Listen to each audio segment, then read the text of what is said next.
Hey, welcome back. This one's all about retro hearts, digital lives, 80s nostalgia in the age of AI. Episode 23. So here goes. From last weekend, I've been thinking about something.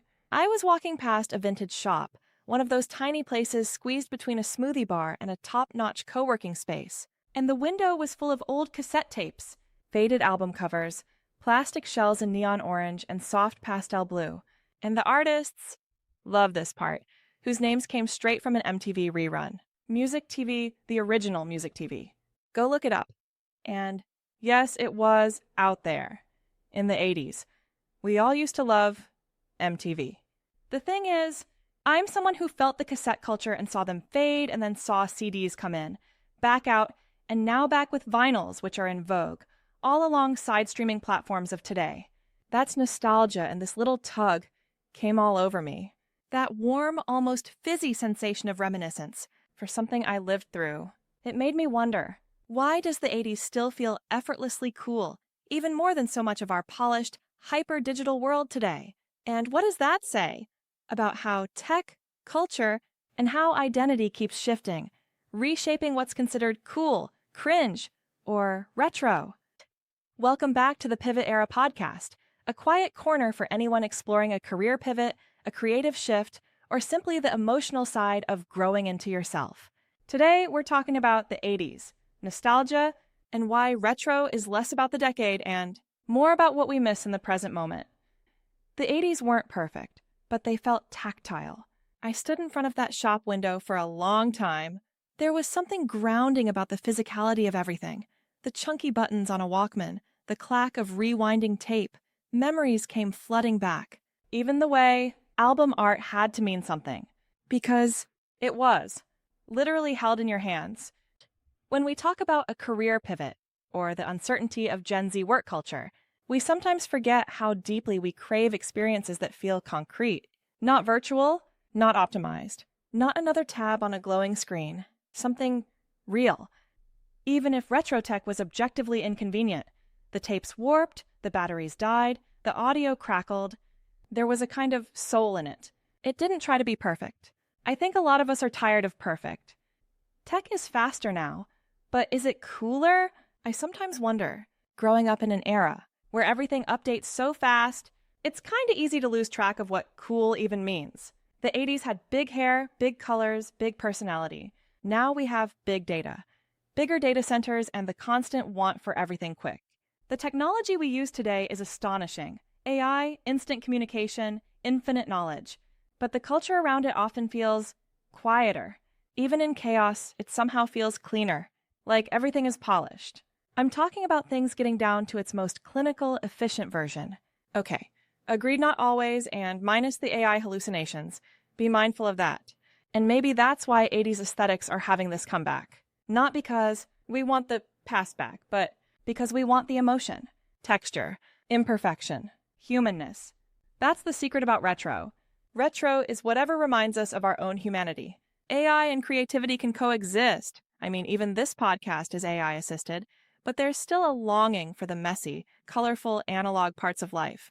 Every generation gets its own retro, including yours. Here's the strange thing. Someday, people will call this AI era retro.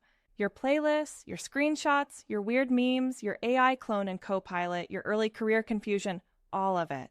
And the kids of 2045 will laugh at the idea that we thought AirPods or TikTok filters were cutting edge. They'll find charm in the photos you took that were slightly blurry. They'll be fascinated by the idea of a 9-to-5, because who knows if that structure will even exist.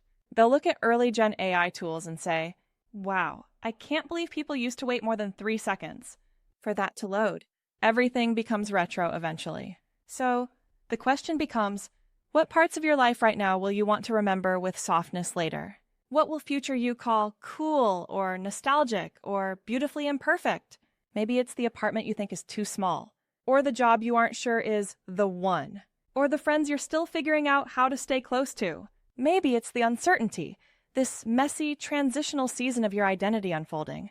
You might look back someday and think, that was the era that shaped me. Now that's something to think about. It kind of now makes sense. To look at the emotional truth of nostalgia. What I've learned is that Psychologists talk about nostalgia as a grounding force. It gives us stability during times of change, career shifts, identity growth, new chapters. And if you're listening to Pivot Era, you're probably on some kind of journey. Maybe you're switching jobs. Maybe you're reconsidering your creative purpose. Maybe you're just trying to figure out who you are outside the expectations you grew up with. In moments like that, nostalgia becomes a soft place to land. The 80s, with all their glitter and noise and analog charm, give us a safe emotional distance, a place to explore our longing without the pressure of real comparison. Because nostalgia isn't really about the decade. It's about the desire to feel more alive, more connected, more grounded, more like yourself. So where does that leave us? Here, in the present. Maybe cool is shifting again.